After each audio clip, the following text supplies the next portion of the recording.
su participación hoy aquí en este ciclo, también a nuestro profesor Esteba Almiral, referente en los temas de inteligencia artificial en la escuela, y a nuestro alumno Juan Solé, muchas gracias por acompañarnos, y a ti también, Javier Ruibas, por estar aquí hoy presente con nosotros.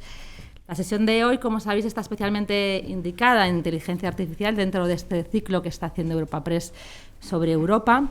Y creo que hoy abordaremos cómo la reciente aprobación de la ley en el Parlamento Europeo impacta en el desarrollo de la innovación. Podremos comparar también la inversión y las iniciativas, tanto regulatorias como de innovación, con otros países, otros entornos como Europa, China y Estados Unidos. Y también muy importante cómo la inteligencia artificial se aplica en el contexto formativo y en la formación de nuestros futuros líderes.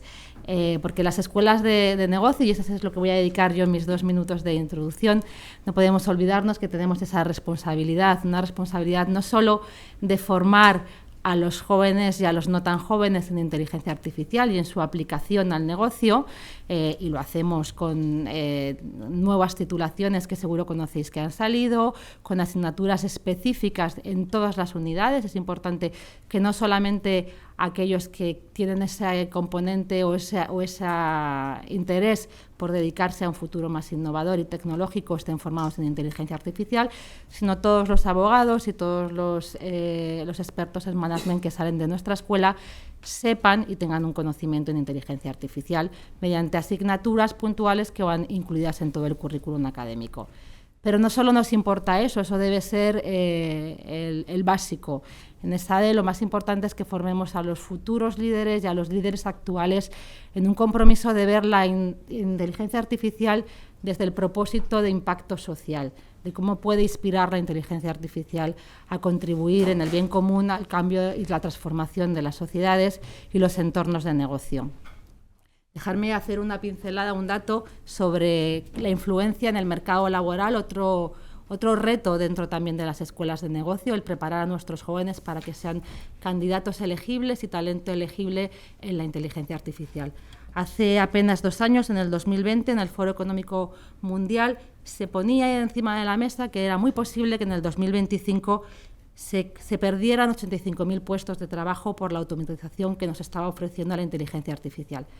Pero en el mismo momento se ponía encima de la mesa también que podrían surgir 97 millones de puestos más derivados de la posibilidad de la inteligencia artificial. Ese es nuestro reto como escuela de negocios, ese es el reto de Esteba y todo ese equipo, de hacer realidad esos 97 millones y que nuestros jóvenes adquieran ese talento y sean reconocidos a lo largo de toda su trayectoria profesional. En ese sentido, creo que la sesión de hoy puede avanzar mucho más uniendo académica, regulatorio e innovación. Así que muchísimas gracias a Europa Press por organizarlo y por confiar en ESADE para acogeros. Muchas gracias. Y Javier Ruibas, que es el redactor de telecomunicaciones del área de economía de Europa Press. Me encanta juntar telecomunicaciones con economía. Te doy la palabra. Muchísimas gracias, María. Pues bueno, como decía María, muy buenos días a todos los que están aquí y a los que nos siguen desde casa por streaming. Bueno, pues ya lo decía María, este es otro encuentro, el ciclo Muévete es tu Europa, Muévete es tu Europa, organizado por Europa Press en colaboración con el Parlamento Europeo y bueno, muchas gracias a ESADE por acogernos aquí. La mesa de debate de hoy se llama Europa ante el reto de la inteligencia artificial. Y yo creo que, bueno, a nadie se le escapa que esta es una tecnología que va a marcar el día a día en el futuro, tanto en el trabajo, en las universidades y en un sinfín de campos, como van a ser, pues yo qué sé, la salud, el modo en el que nos relacionamos con las empresas, el modo en el que nos relacionamos con la administración pública e incluso también con la creación artística. O sea, yo creo que en esta sala seguramente seamos pocos los que no hayamos en algún momento creado alguna imagen imposible a través de la inteligencia artificial. Pues yo qué sé, un mono astronauta, por ejemplo. Yo creo que pocos no hemos hecho nuestros pinitos con esto.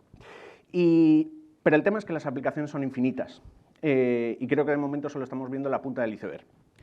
Y por ello, en este contexto, creo que es necesario parar un poco, reflexionar y evaluar qué ventajas nos trae esta tecnología, pero también ver cuáles son los retos a los que nos enfrentamos como sociedad ante la inteligencia artificial, que está llamada a revolucionarlo todo. Y es que, al igual que todos hemos creado imágenes con inteligencia artificial, seguramente todos nos hemos planteado también si una inteligencia artificial puede sustituirnos en nuestro trabajo, lo cual es un reto bastante importante. También, cómo nos puede ayudar a realizar tareas tediosas de nuestro trabajo o repetitivas a través de la inteligencia artificial. Por ello, es necesario ver qué están haciendo las instituciones, cómo se está regulando toda esta tecnología y de qué modo. Y para ello hoy contamos con 4 panelistas con unos perfiles muy distintos y que nos van a aportar su visión sobre todo este asunto. Por un lado, contamos con 2 eurodiputadas que están en la Comisión Especial de Inteligencia Artificial, que son Pilar del Castillo y Susana Solís. Bienvenidas. Y también contamos con el profesor del Departamento de Operaciones, Innovación y Data Sciences de ESADE, Esteve Almiral. Bienvenido. Y también con el más joven de la mesa, que es estudiante del Master of Science in Business Analytics de ESADE, que es Joan Soler. Bienvenido. Vale, y antes de dar paso a las preguntas, vamos a ver un breve vídeo sobre la inteligencia artificial y cómo lo ven los jóvenes. Muchas gracias. 2023 ha sido el año en el que la inteligencia artificial ha irrumpido definitivamente en nuestras vidas. Nos ayuda a ser más eficientes. Muy interesante el vídeo, la verdad. De hecho, al hilo de este vídeo, la primera pregunta que voy a lanzar a la mesa es, bueno, la Unión Europea ha sido pionera a la hora de regular la inteligencia artificial. Y para centrar un poco el tema y esta mesa de debate, me gustaría que las 2 eurodiputadas, Susana y Pilar, nos hiciesen como un poco las líneas generales de esta regulación de inteligencia artificial. Si te parece, empezamos por ti, Susana, y luego le damos paso a Pilar. Perfecto. Bueno, pues muchísimas gracias por la invitación. Un placer estar aquí. Enhorabuena por esta mesa, porque es muy importante también introducir a los alumnos y a los profesores. Un placer encontrar aquí amigas y compañeras. Y bueno, efectivamente, yendo al tema, la Unión Europea ha sido pionera en regular esta tecnología después de un larguísimo proceso, que no nos olvidemos que empezó en el 2021 y acabó en finales de diciembre de 2023 con la primera regulación a nivel mundial. Y es que, hay que admitirlo, nunca nos hemos enfrentado a una tecnología con tantísimo poder y tenemos que garantizar pues, que este desarrollo tecnológico corresponde a nuestros valores a nuestros valores como sociedad y que no amplifica los riesgos. Porque lo han dicho muy bien en el vídeo, ¿no? La tecnología por sí sola no es buena ni es mala. Tenemos el ejemplo de la energía nuclear, que puede utilizarse como un arma de destrucción o como una fuente de energía. Y, por lo tanto, Europa ha decidido regular los usos de la tecnología y no la tecnología en sí misma. Parece que hay un consenso, ¿no?, entre los beneficios, que son claros, pero también los riesgos. Y este consenso sobre la necesidad de regular creo que ha sido mucho más claro con la irrupción de ChatGPT, que en mitad del proceso legislativo tuvimos que interrumpirlos, porque cuando ya íbamos a votar en marzo del 2023 surgió la inteligencia artificial generativa de una forma exponencial nunca vista, y de hecho ChatGPT consiguió 100 millones de usuarios solo en 60 días, lo que Instagram había conseguido en más de 2 años, y por lo tanto hubo que parar para poder introducir esta nueva tecnología. Lo que hemos hecho es, también lo explicaban ahí, legislar sobre los riesgos, sobre los usos. Es decir, hay usos que en Europa serían imposibles, por ejemplo, todo lo que es el scoring social, lo que está haciendo China. Hay sistemas de inteligencia artificial de alto riesgo, que son los que realmente les tenemos que poner obligaciones, porque si hay un sistema que me va a decidir si a mí me dan una hipoteca o no, si a mí me hacen un determinado diagnóstico, un tratamiento médico, o si me van a elegir para un determinado puesto de trabajo, tenemos que asegurarnos que esos sistemas pues, son justos, son éticos, son trazables, hay transparencia y hay una supervisión humana, ¿no? Por lo tanto, esos sistemas de alto riesgo tienen que estar bajo unas ciertas obligaciones y para que puedan cumplir con ello. Y luego, la gran mayoría de sistemas de inteligencia artificial no van a tener que cumplir con ninguna obligación porque son sistemas de mínimo riesgo o bajo riesgo y por lo tanto tenemos que dejar que ahí, florezca la innovación en Europa. Porque eso también es importante.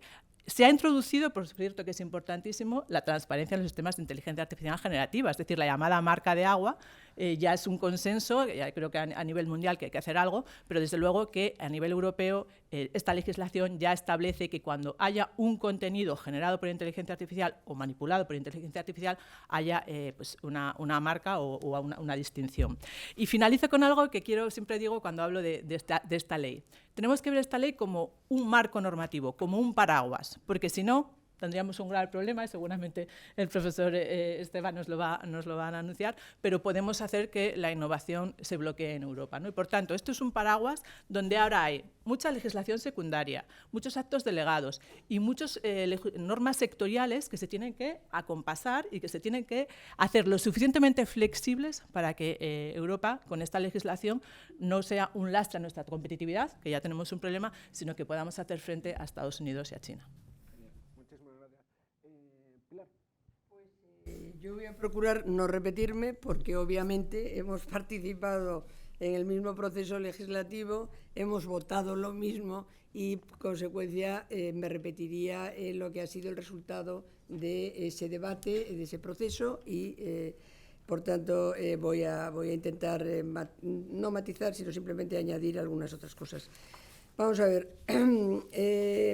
La inteligencia artificial, perdón, hay que contemplarla como una tecnología en evolución que está en el inicio de los inicios de los inicios de los inicios y que necesita una fuente de alimentación fundamental. Lo que pasa es que no la vamos a tratar hoy, que son los datos. Los datos son el nutriente, el alimento de las tecnologías digitales, de todas ellas. La nube no se podría desarrollar, la tecnología de datos, si no fuera la tecnología de nube, si no fuera por la ingente cantidad de datos que se van produciendo, y desde luego la inteligencia artificial sería imposible. La inteligencia artificial, como muy bien sabéis, construye los patrones de conocimiento y luego, por tanto, de análisis de comportamiento y a partir de ahí de análisis de soluciones en base a datos. Por eso los datos son esenciales para que tecnologías como la inteligencia artificial pueda tener un desarrollo cada vez mayor, mayor y mayor. Si falla lo primero, que no vamos a entrar en el tema de los datos porque no es el momento, pero que también se está desarrollando regulación que tiene que ver con la fiabilidad de los datos, la seguridad de los datos, la gobernanza de datos, el acceso a datos industriales. Todo eso ha tenido su correspondiente regulación con la Directiva de Gobernanza de Datos y con la de Datos Industriales, que es extraordinariamente interesante porque por primera vez se va a poder tener acceso a todos los datos industriales que no se utilizan por parte de los fabricantes de manufacturas. Los fabricantes de manufacturas utilizan más o menos el 20% de los datos, que son básicamente los datos que les vale para seguir desarrollando el núcleo central del diseño, sea de los automóviles, sea de los frigoríficos o sea de cualquier otro producto de manufacturas. Y en cambio se va a poder tener por parte de los usuarios, sean empresas o sean ciudadanos, posibilidad de acceder a los datos que tu producto está generando. Si tienes un automóvil, a los que genera automóvil, si tienes una maquinaria industrial en una empresa, a lo que genera la maquinaria industrial, que no lo tiene la empresa y que en cambio tener esos datos adicionales le va a permitir hacer una mejor gestión y ser mucho más competitivos, etcétera. Pero eso es otro asunto, lo que pasa es que como todo esto va conectado, quería mencionarlo. Vamos a ver, en relación a los objetivos de esta regulación de la inteligencia artificial, son unos objetivos, un ámbito que no es muy amplio, porque se trata, pero que es importante. Es decir, no estamos haciendo una regulación sobre una serie de dimensiones relacionadas con la inteligencia artificial o aspectos muy numerosos, pero sí son realmente muy importantes y los que ahora mismo sí se puede intervenir sobre ellos, sí se puede regular y sí se puede tener un control, que son los de, por un lado, la seguridad y por otro lado, el impulso de la innovación. Respecto de la seguridad, se trata esencialmente de derechos fundamentales. Como decía Susana, pues están prohibidos aquellos que valen para clasificar a las personas o generar orientaciones en proceso de selecciones laborales. En fin, hay una amplísima gama de temas en los que hay un riesgo alto, y esos sistemas de inteligencia artificial que se aplica en esos sectores, de hecho, hay un anexo bastante, me parece que tiene 10 epígrafes, tiene 8, pero cada uno de esos 8 hay una A, B, C, D, E, F. En la propia regulación de inteligencia artificial que ha establecido la Comisión sobre las áreas, y dentro de las áreas, las subáreas que están dentro del grado alto de riesgo en esa clasificación. Hay unos que no se pueden ni aplicar, y que, por ejemplo, los sistemas artificiales que se utilizan para juguetes de los niños que puedan producir con voz comportamientos peligrosos. Esos no se pueden ni aplicar.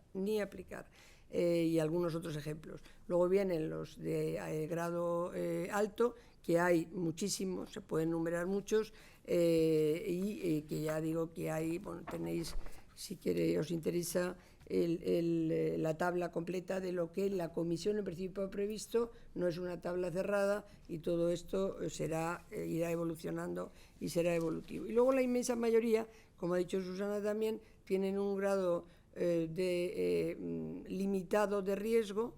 En el ChatGPT no se ha querido entrar hoy por hoy a fondo, porque hacía falta darle recorrido al desarrollo tecnológico para ver hasta qué punto y dónde se podían plantear los problemas. Lo que se ha hecho simplemente es aplicar un nivel de transparencia de tal manera que oriente al usuario sobre con qué está tratando. Es decir, que si se ha utilizado ChatGPT para hacer un guión de cine, pues que se sepa que eso lo ha hecho la inteligencia artificial. Que si se está haciendo, pues no sé, cualquier otra, se está interaccionando con cualquier otro área de la escritura o lo visual, del audiovisual, etcétera, se sepa que eso lo ha hecho un sistema de inteligencia artificial, y con eso pues las personas nos orientamos más para saber, porque a veces llegan a tal grado hoy de perfección que es muy difícil, sobre todo en el área audiovisual.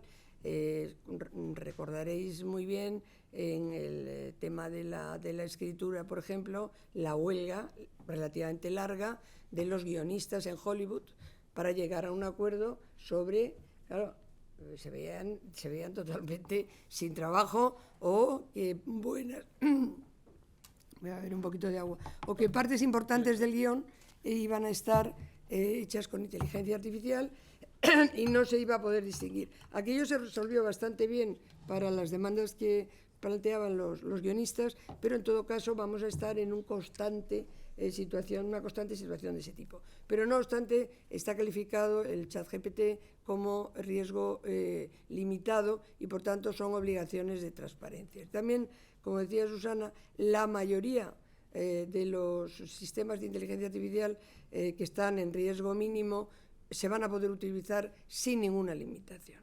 Los que están en riesgo mínimo son, por ejemplo, todos aquellos que tienen que ver con los videojuegos, etcétera, a no ser que los contenidos tengan otro tipo de problemas. Pero en general estamos hablando, de acuerdo con la Comisión, de un 90% de los sistemas de inteligencia artificial, ¿no?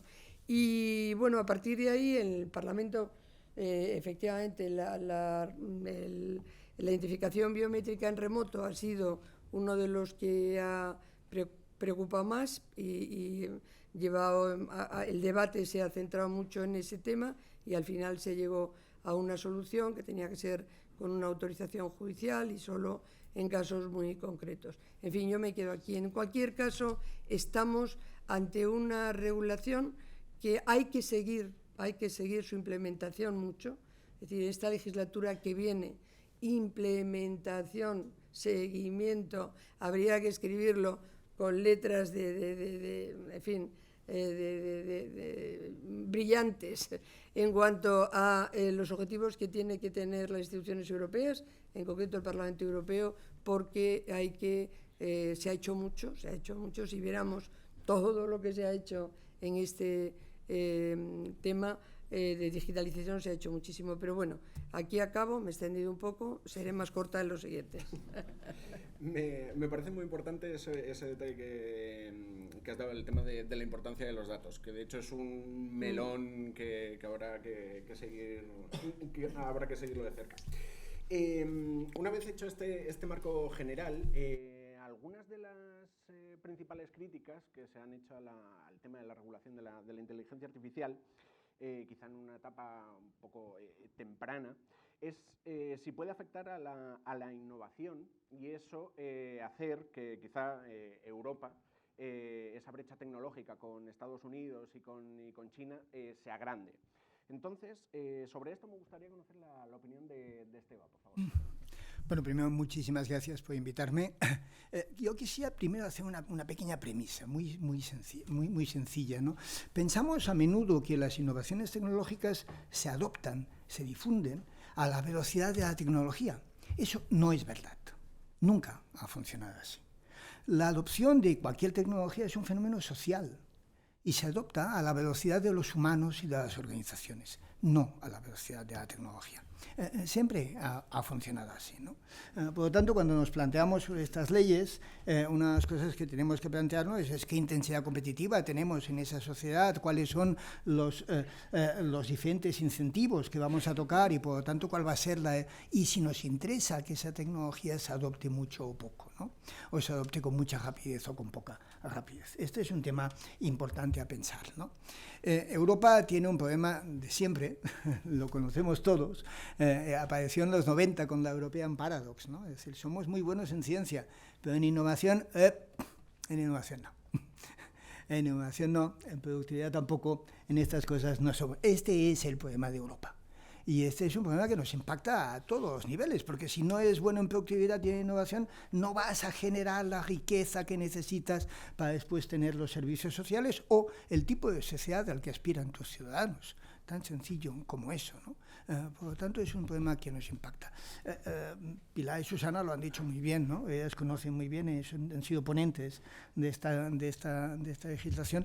Es una legislación que pone el acento en la protección de los ciudadanos, lo cual está muy bien. Lo cual es fantástico. Es muy bueno poner el acento en la protección de los ciudadanos, ¿no? Pero Europa tiene un problema de innovación.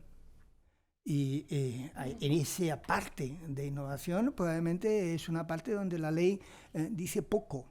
Es decir, en donde la ley se moja poco. Es decir, ¿qué medidas hay para favorecer la innovación, la adaptación, la adopción de todo este tipo de tecnologías? ¿Qué medidas tenemos para que aparezcan centenares de startups que nos permitan competir con el resto del mundo de una manera eficiente? ¿Qué medidas tenemos para que nuestras pequeñas y medianas empresas se conviertan en líderes en estas tecnologías? Estas cosas que nos deberían preocupar, pues están poco presentes. Y en cambio tenemos muy presentes todo un conjunto de temas de protección que están muy bien. No hay ninguna duda, ¿no?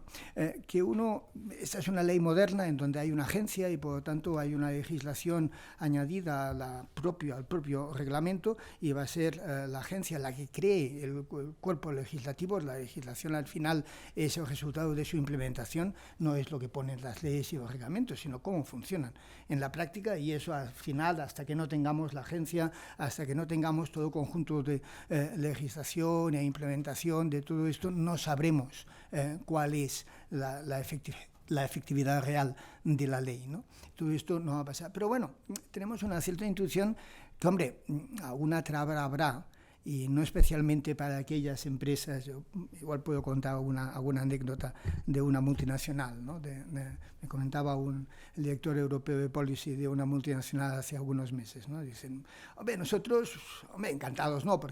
Pero esto de allá, bien, ¿no? Pero tenemos un ejército de abogados, pues ya no hay ningún problema, ya lo harán. Es decir, tenemos abogados de sobra y estamos en varios continentes y ahí pues nos movemos bien, ¿no? Ahora, si yo fuese una startup y una pequeña empresa, solo para estar al tanto de lo que está pasando, me habría caído un poco encima, porque no tienen un ejército de abogados, ¿no? Yo quisiera dejarlo aquí porque hay más preguntas. No, está muy bien. De hecho, lo que comentabas del tema de la innovación, hace poco un directivo de NVIDIA venía a decir un poco que Europa a lo mejor tenía que centrarse menos en intentar alcanzar a Estados Unidos y a China, que nos llevan muchos años de ventaja, y centrarse más en la búsqueda de aplicaciones de la tecnología.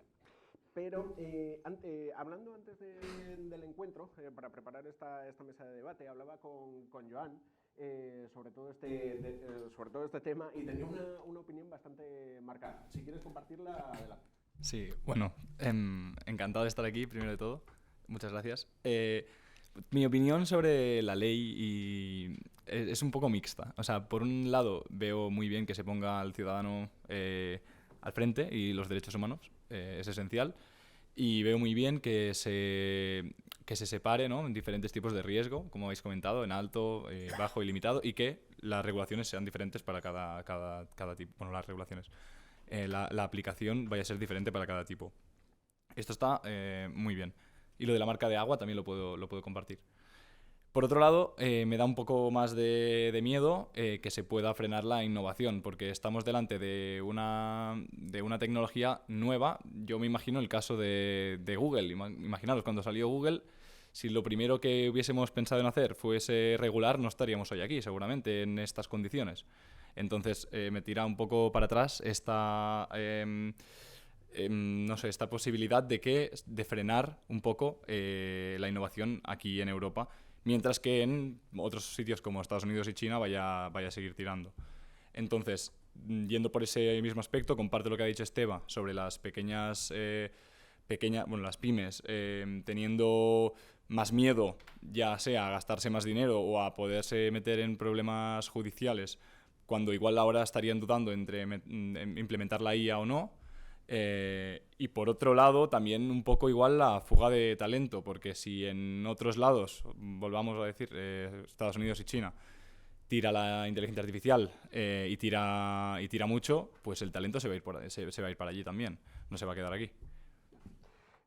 Sí, de hecho, es curioso como siempre las nuevas tecnologías siempre dan miedo, sobre todo al principio. De hecho, cuando se inventó el coche, algunos de los argumentos que decían en contra del coche es que el cuerpo humano no estaba preparado para ir a esas velocidades, para que nos hagamos una idea.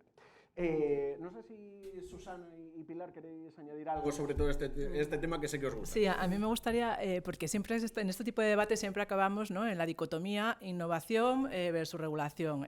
Mientras todos innovan, Europa regula, ¿no? Y al final yo soy pro innovación, pero también en esta ley de inteligencia artificial yo creo que ya hay un consenso a nivel mundial de que algo hay que hacer, ¿no? A nivel global, hay 3 modelos: el modelo de Estados Unidos, que es libre a la innovación, al mercado, el modelo chino, que ninguno de nosotros queremos, y el modelo europeo, que es el que va a regular en base a nuestros derechos fundamentales.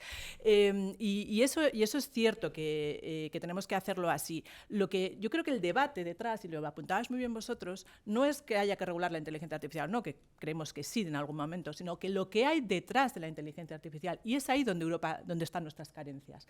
Europa no tiene los datos, que, como decía Pilar, es el motor de la inteligencia artificial. Tenemos que ir hacia ese espacio europeo de datos, que tenemos todo el potencial. Europa no tiene la capacidad de la potencia de cálculo que tienen las grandes tecnológicas americanas y China. Europa no tiene el talento, y como muy bien decías, necesitamos atraer talento, y ahora mismo en Europa nos estamos compitiendo entre nosotros para atraer ese talento que está en Estados Unidos y en otros lugares del mundo, ¿no? Entonces, no es tanto el debate de que siempre acabamos ahí, ¿no? Europa sobreregula. Yo estoy, y siempre lo dije, y en todos los momentos en que he debatido en esta ley, he puesto puesto por encima la innovación y a lo largo de toda la ley, en numerosos artículos, se hace referencia a las pymes, a las startups, a que tengan acceso, por ejemplo, a supercomputación y demás, sino todo lo que nos falta en Europa. Y eso es un problema porque en Europa no tenemos un problema de competencias, por ejemplo, en política industrial, y hablábamos antes en el desayuno, los próximos 5 años van a ser los años de cómo poner en marcha una política industrial, que tengamos datos, que tengamos supercomputación, infraestructura de datos y que tengamos talento. Sí, yo para añadir algo más a esto, en primer lugar, lo que dice la propia ley que tenga que ver con innovación. Yo creo que es interesante hacer referencia a ello también.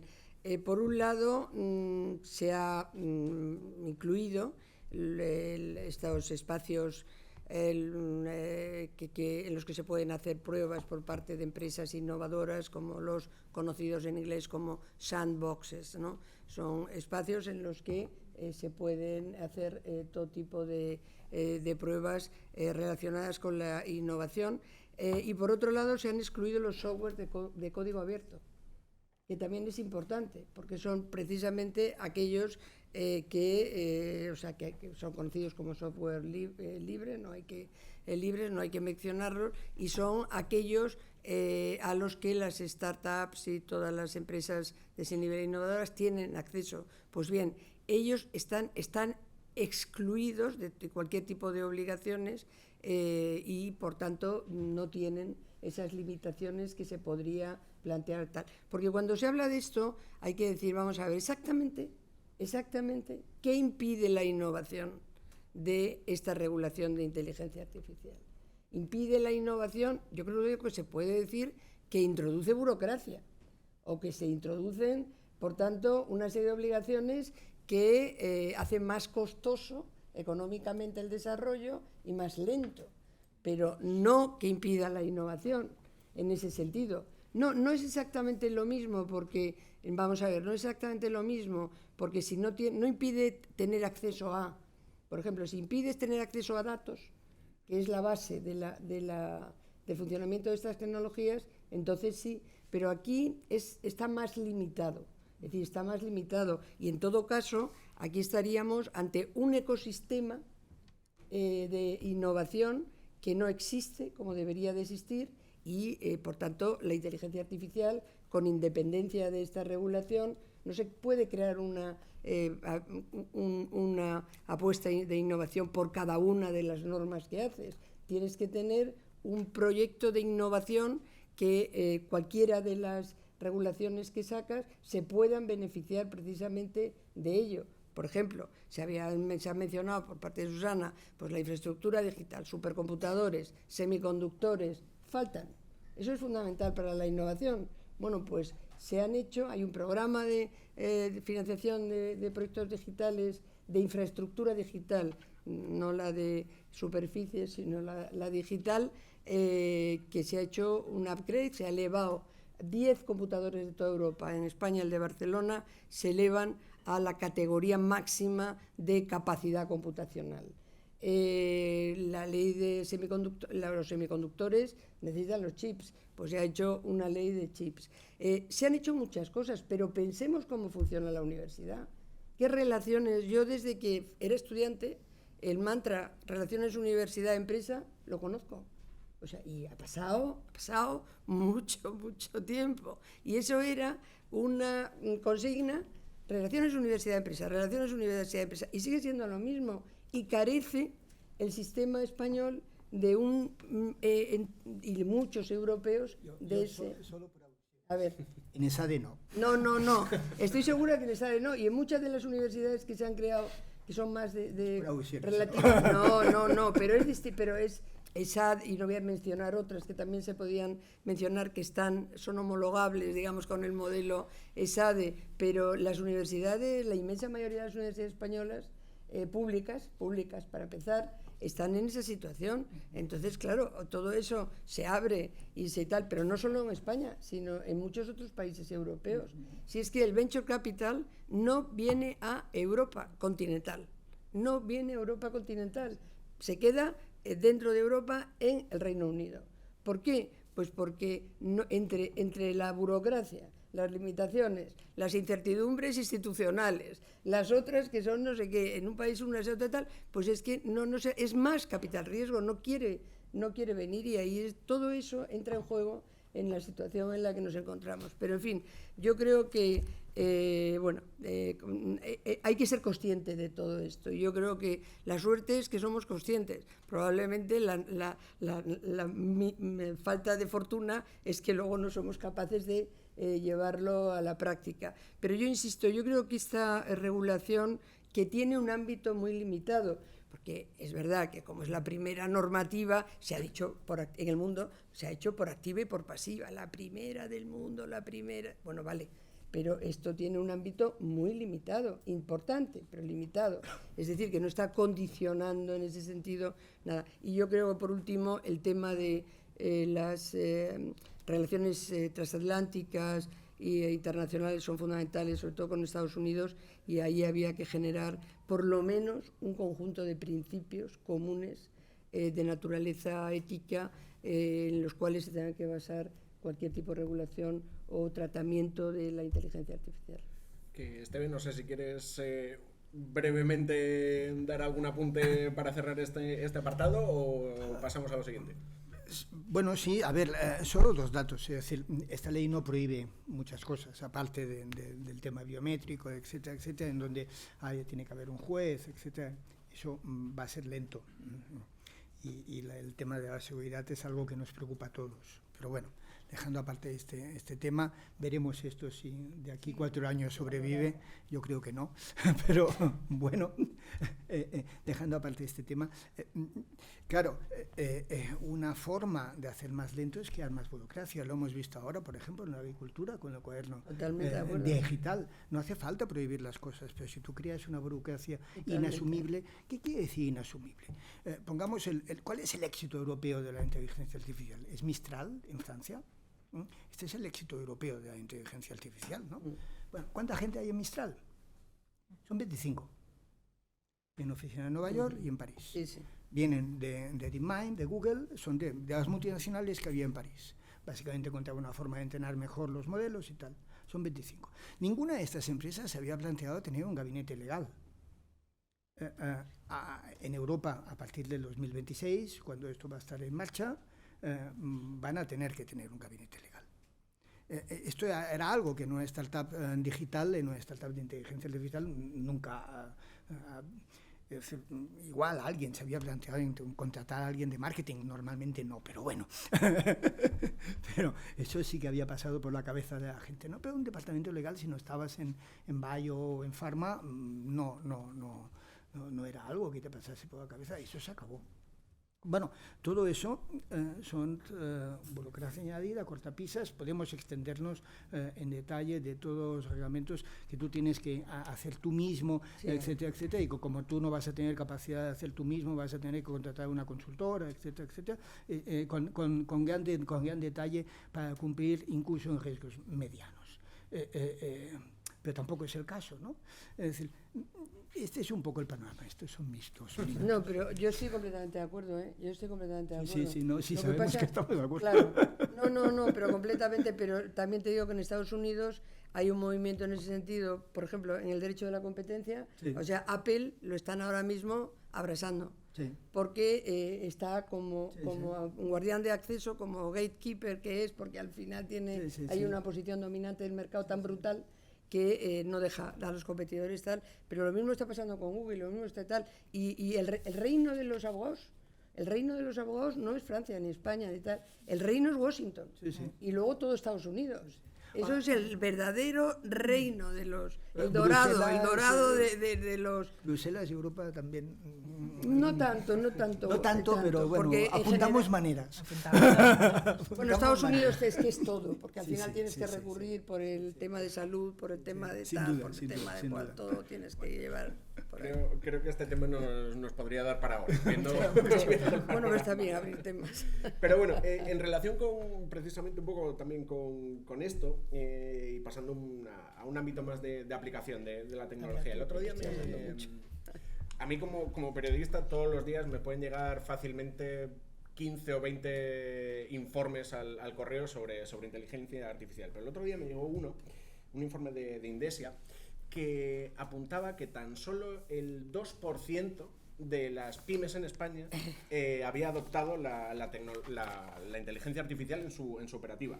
Entonces imagino que al final esto es un problema, que las pymes, que suponen al final el grueso del tejido productivo en España, se puedan quedar atrás. Entonces me gustaría saber, en vuestra opinión, cómo se podría mejorar la adopción de esta tecnología por parte de este tipo de empresas, Susana. Sí, pues efectivamente este es grande los riesgos que tiene Europa. Yo creo que este debate que está encima de la mesa es el que está siempre, y algo está claro, ¿no? Yo no lo quería decir, pero vamos, en Europa vamos tarde, lo único que, como decía Pilar, nos hemos despertado y ahora parece que estamos empezando a actuar en datos, con chips, pero tarde. Y realmente la inteligencia artificial hoy está a manos de Estados Unidos y de China con 2 modelos, y lo que queremos es imponer el nuestro y hacer pues que el efecto Bruselas, no este de Anne Brandford, nos sigan o por lo menos que más o menos confluyan aquí. Pero efectivamente el gran potencial de la inteligencia artificial está para las pymes, y que sería una forma de aumentar la productividad, que en España y en Europa tenemos un problema, pero en España aún más grande, y solo el 2% de las pymes españolas la están teniendo en cuenta, mientras que un 40% de las empresas ya ven casos de uso de inteligencia artificial. Por lo tanto, aquí lo que necesitamos es una formación masiva en inteligencia artificial, ¿no? Al final es una tecnología cara que para adoptarla necesitas muchas inversiones, y hay que intentar que haya casos de usos, pero sobre todo lo que tiene que hacer Europa es, y es un problema enorme el que tenemos en Europa, primero porque nos falta talento, no podemos atraerlo, porque tampoco tenemos, decíamos, una política para atraer talento. Esto para las pymes es aún mucho mayor, el problema que tienen para competir con las grandes empresas, y necesitamos al final formar al personal en que luego puedan utilizar diferentes casos de uso que puedan aumentar la productividad. Y yo creo que este es el gran reto que tenemos por delante, porque no hay digitalización sin datos, pero tampoco sin talento y sin formación. Y ahí, desde luego, que Europa necesita pues ponerse las pilas, porque nos faltan profesionales de ICT, nos faltan profesionales a lo largo de toda la cadena de valor. En cuanto a la regulación, yo he insistido mucho, siempre que me ha tocado, en que hayan pequeñas como salvaguardas para las pymes, ¿no? Siempre que he podido, he introducido ahí que tuviesen una forma más simplificada, porque esto es más burocracia, evidentemente, y por lo tanto que no están exentas de esas obligaciones, pero sí que puedan por ejemplo, complementarlas de una forma más simple.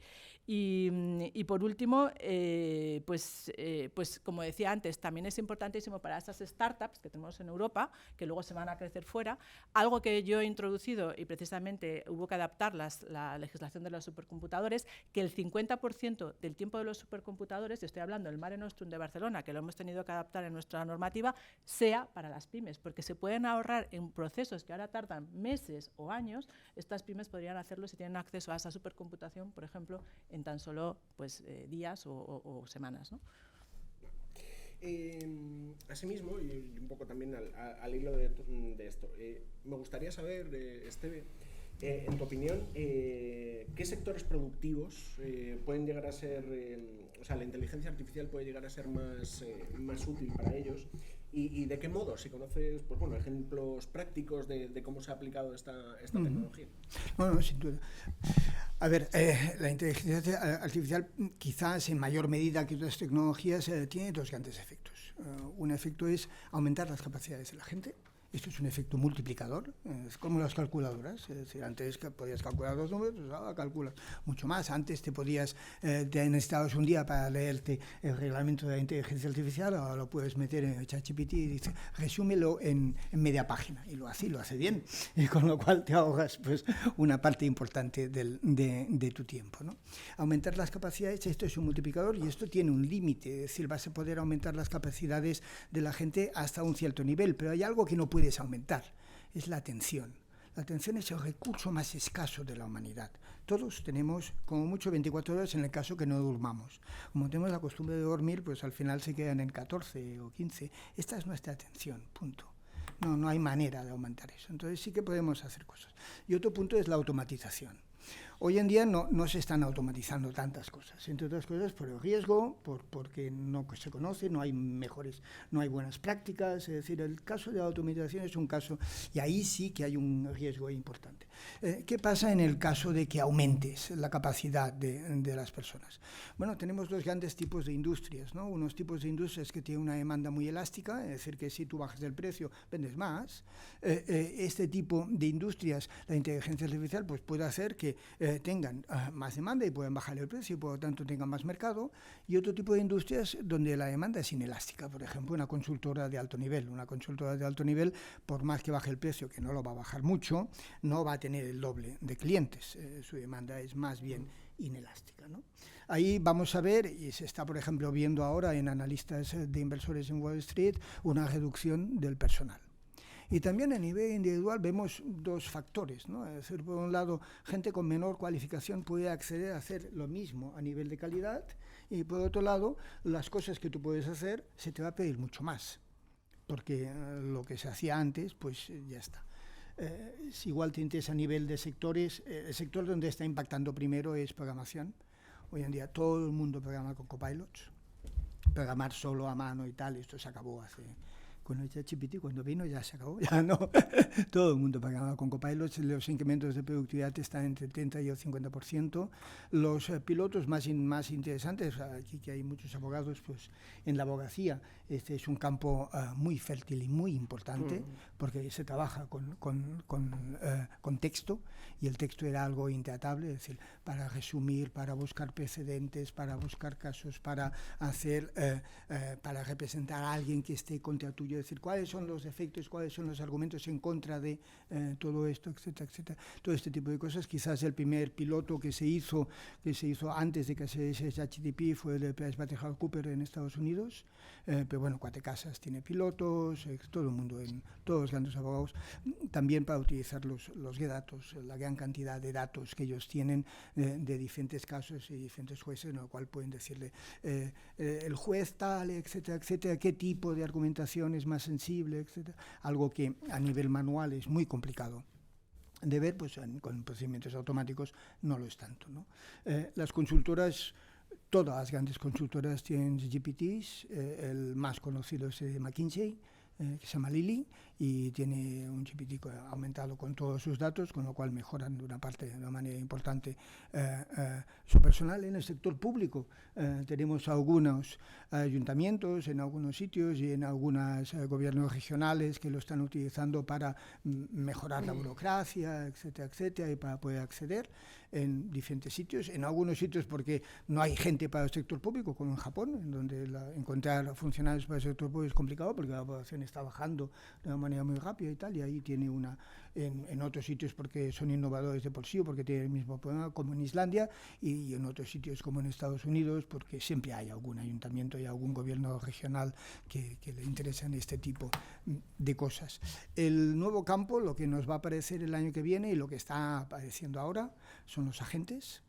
Los agentes nos van a cambiar muchas cosas. Los agentes son sistemas de software que van a ser capaces de decirles, cómprame un billete para ir a Londres, más o menos en donde, y el agente va a saber que tú quieres un billete barato, que quieres viajar en turista, que quieres tal, y va a poder acceder a tu calendario y ver qué días tienes y tal, etcétera, etcétera, y lo va a hacer todo automáticamente. Estos agentes para hacer gestiones es el próximo, es lo que nos viene ahora.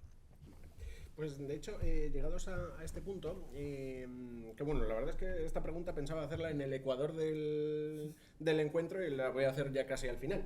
Pero la voy a dividir en dos partes, ¿vale? Es sobre el tema del trabajo. Me gustaría empezar por Joan. Sí, todo este tema del impacto de la inteligencia artificial, si desde tu punto de vista, al final eres el más joven de los que estamos aquí, si la gente de tu generación, a la hora de elegir una formación, el impacto de la inteligencia artificial, ¿lo estáis empezando a tener en cuenta o no? Vale.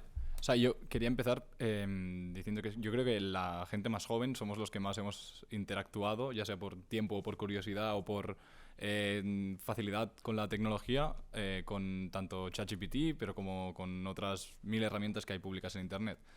Entonces, una vez empiezas a jugar y a informarte y a estudiarlo un poco también, te das cuenta de que realmente no es inteligencia, es predicciones y te están pues intentando ayudar. Son datos, es estadística y ya está, no se va más allá de ahí. No es inteligente, no sabe razonar la máquina. Entonces, te lo pone con un lenguaje muy bonito para que a ti te parezca que está razonando, pero no es realmente inteligente. Entonces, una vez partiendo de esta premisa, no te puedes plantear, voy a dejar de estudiar esta carrera o voy a estudiar esta otra carrera porque la inteligencia artificial me va a quitar el trabajo. Yo creo que los jóvenes lo entienden como, no como que la inteligencia va a acabar con trabajo, sino que los va a transformar todos. Entonces, de una manera u otra, va a afectar a diferentes sectores, como Esteba ha dicho, pero va a afectar transformándolos, no acabando con ellos. Entonces, pongamos un ejemplo, en medicina, si hay un doctor, pues la inteligencia artificial, ¿a qué le va a ayudar? Pues le va a ayudar a hacer una prevención, le va a ayudar a detectar igual unos síntomas antes y mejor que si lo hubiese hecho él, pero él va a tener la toma de decisión final de qué hacer y cómo tratar con el paciente. Entonces, enfocándonos a las universidades en sí, lo que veo más interesante es que deberían transformarse desde dos maneras distintas. La primera sería aplicando cómo esta tecnología se va a aplicar en este sector en concreto que tú estás estudiando y formando a los jóvenes en esto. Va a transformarse así, seguramente, ¿vale? Esto va a cambiar cada año, obviamente, porque va evolucionando, pero a dar las herramientas a los jóvenes para que transformen, que sean parte del cambio ellos. Y por otro lado, las universidades deben enfocarse también a respaldar las habilidades que la inteligencia artificial no tiene. Que cuáles son, pues razonar, liderazgo y las soft skills, el saber hablar, el saber presentar, el saber llevarse el trato humano, que es lo que no tiene la máquina. Entonces esta es como las dos maneras que veo que la universidad hacia donde debería tirar la universidad. O sea, de hecho me parece muy interesante ese punto que dices, o sea, porque, bueno, yo soy mayor, pero tampoco soy ningún carca, y cuando yo estudiaba periodismo, ya estaba en las redes sociales, y no teníamos ninguna asignatura de redes sociales, teníamos el tipómetro, y era un poco, o sea, de hecho, tecnologías de la información empezaba con la imprenta. Entonces era un poco, o sea, sí que es verdad que ese tema de adaptación curricular de las nuevas tecnologías me parece un punto muy, muy interesante. Eso, y pasado esa parte de los más jóvenes, de cómo lo enfocan hacia el futuro, ¿cuál creéis que es el impacto de la inteligencia artificial? ¿Va a destruir empleo? ¿Lo va a modificar? ¿Lo va a complementar? ¿Cuál es vuestra opinión? Abro la ronda. Bueno, si nos referimos a los datos del FMI, dice que la inteligencia artificial puede afectar o impactar en el 40% del empleo. Algunos se destruirán, otros se crearán. A mí no me gusta hablar de el empleo de destrucción como tal. Lo que se van a modificar o que se van a cambiar son tareas, ¿no? Creo que tenemos que hablar tareas dentro de un mismo empleo que se van a poder automatizar y, por lo tanto, creo que en muy pocos casos o casos contados va a desaparecer como tal el empleo, ¿no? Yo creo que son poquísimos y contados los casos, pero sí que vas a poder automatizar muchas tareas y esto, como decía, en Europa, donde tenemos una bajada de la población activa, donde tenemos un problema de productividad, o en España, pues esto es importantísimo para poder para contrarrestar esa pérdida de población activa. Por lo tanto, que creo que yo no soy nada catastrofista en este tema, todo lo contrario. Ahora sí, tenemos que ser conscientes de que habrá ciertos sectores pues estarán más afectados. Yo siempre digo que otras revoluciones tecnológicas han afectado más al empleo físico, ¿no? A sustituir al trabajo manual. Esta va a afectar a la economía del conocimiento, a los trabajos que ha dicho antes Esteba. Por lo tanto, vas a poder tener una mayor productividad, vas a poder automatizarlos y, por lo tanto, yo lo veo así, que lo que sí que necesitamos es, para aquellos trabajos que se vayan a automatizar,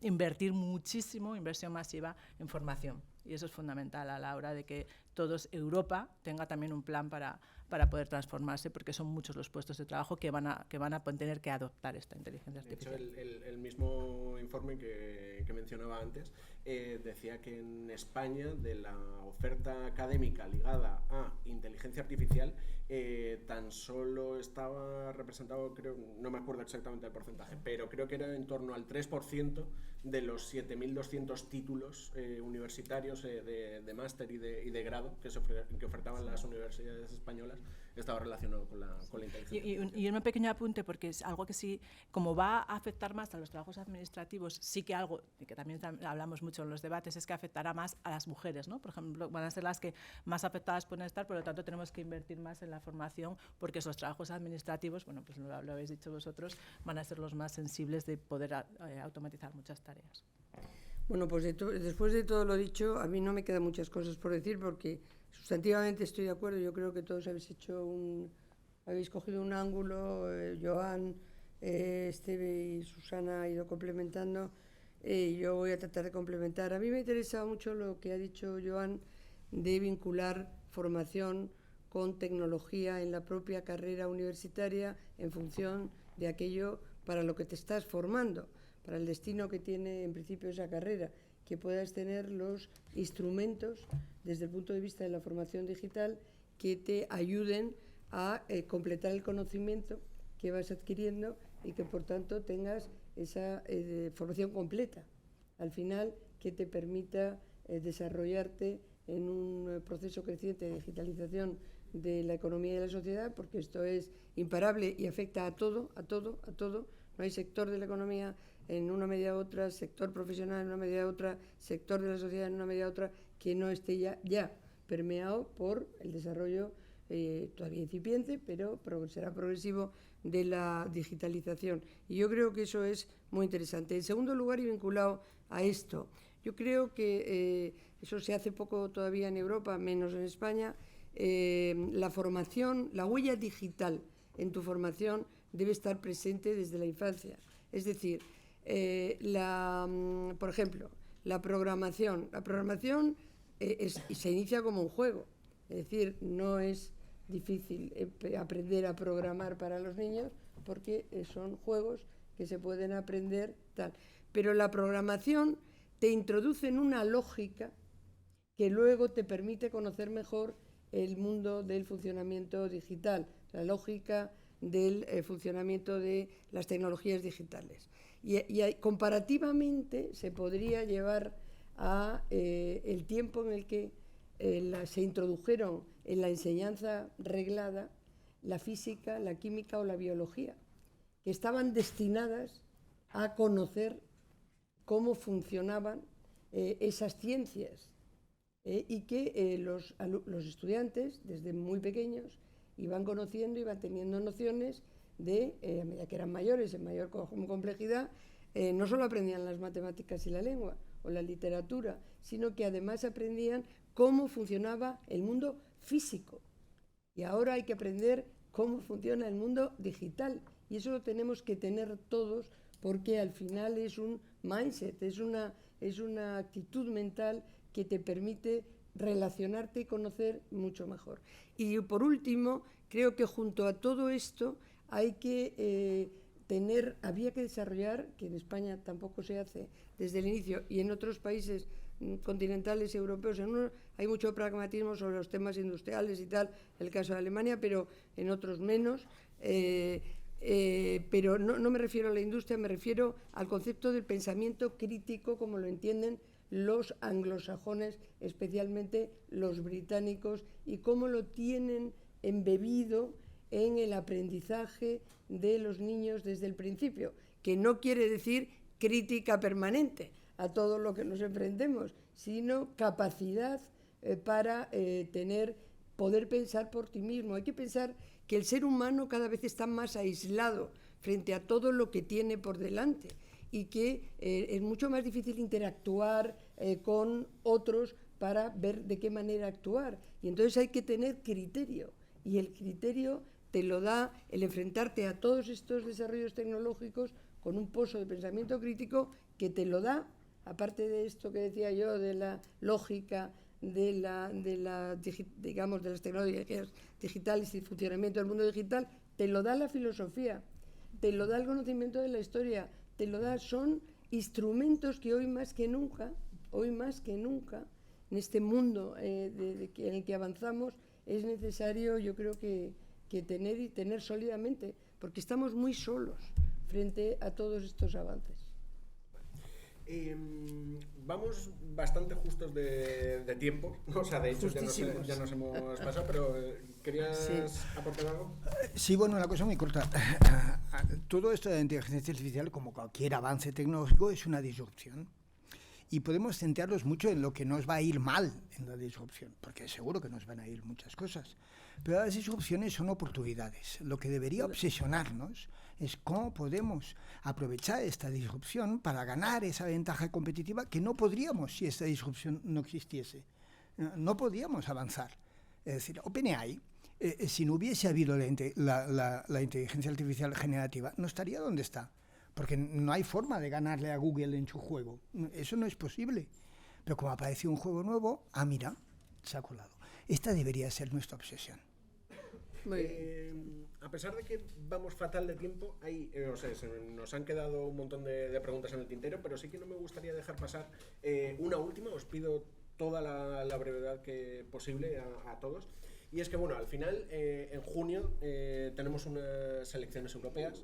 El tema de la inteligencia artificial puede jugar un rol importante en el tema de la fake news, de la desinformación. Entonces, brevemente, ¿tenemos que estar más alerta que nunca, quizá? Indudablemente tenemos que estar muy alerta, no solo las elecciones europeas, las americanas. Estamos en un año electoral y hemos visto cómo la desinformación, bueno, pues con la inteligencia artificial generativa puede transmitirse a gran escala. Y lo que está claro es que esta ley de inteligencia artificial no va a estar ni para este año ni para dentro de 2 años, va a estar en vigor. Por tanto, por eso es tan importante que haya una serie de conductas o de códigos de conducta a nivel internacional que nos permita poner freno al riesgo, a la desinformación y a los deepfakes, que es enorme, y que además pueden alterar las democracias y tienen un gran efecto en nuestros derechos fundamentales, en nuestras democracias. Hay que estar muy atentos y deberíamos ser capaces de establecer códigos de conducta voluntarios a la hora de poder hacer frente, ¿no? Yo creo que ya algunos movimientos ya se han visto en algunas plataformas, en los grandes gigantes tecnológicos, ¿no?, que se han comprometido a identificar con las marcas de agua. Creo que esto es fundamental porque está en riesgo nuestra democracia. No sé si alguno más queréis hacer algún aporte. No, yo creo que a estas alturas, yo creo que ahí es donde entra precisamente la autonomía individual a la hora de enfrentarte a valorar lo que es fake y lo que no es fake, que además es que yo creo que se distingue casi generalmente muy bien. Cada vez lo ponen más complicado. Muy bien. No, pero en temas electorales no se pone tan complicado, y en temas, se pone complicado en otros temas, pero las noticias, las fake news en materia política son bastante torpes, rudas en general. Quiero decir que tampoco es que es un campo en el que afortunadamente haya evolucionado. Y ahí sí que, tener una formación, no digo en política, pero tener esa capacidad de tal, y luego, como estábamos hablando de elecciones, yo creo que es un buen ejemplo de cómo la autonomía individual, en ese sentido, la capacidad de visión crítica ayuda, ¿no? No, yo abundar en lo que decía Pilar, es decir, es una cosa que podría pasar, sin duda, pero no pasa. Es decir, si miras la campaña americana, pues son mensajes populistas, directos, cortos, inmediatos, los de siempre. Si miras España, pues estamos igual. No hay ese bombardeo personalizado de bots, no. Es el mensaje de 4 líderes de una manera muy concreta, llamando, la misma campaña, el mismo tipo de campaña que teníamos hace 10 años, o 15 años, o 20 años. Solo en el Brexit lo hubo. Solo en el Brexit lo hubo. Y claro, ahí pero podría pasar. Otro tipo de problemas. Puede pasar. Ya, no sé si, como el más joven de la mesa, ¿quieres añadir algo? No, solo que, por ejemplo, en Twitter, ahora X, ¿no?, existen las community notes que seguramente vienen también detectadas de alguna manera por inteligencia artificial. Y puede marcarte el contenido, como te lo puede flaguear, ¿no?, con una flag y ponerte esto no está verificado o podría ser dudoso. Entonces, pues ahí también te incita al pensamiento crítico a partir de que veas esa flag. Importante esa vertiente de herramienta para combatir precisamente las fake news de la inteligencia artificial. Pues nos hemos pasado ya de tiempo. Muchísimas gracias a ESADE por acogernos. Y muchísimas gracias a todos vosotros por esta... Pues lo mesa de mismo, debate. muchísimas gracias. Ha sido un debate, ha sido un gran debate, es un muy buen debate, ha sido, tengo que decir. No sé qué os parecerá a los que habéis estado sentados, pero me ha parecido que ha tenido bastante riqueza, así que enhorabuena y gracias. Pues, Gracias a vosotros.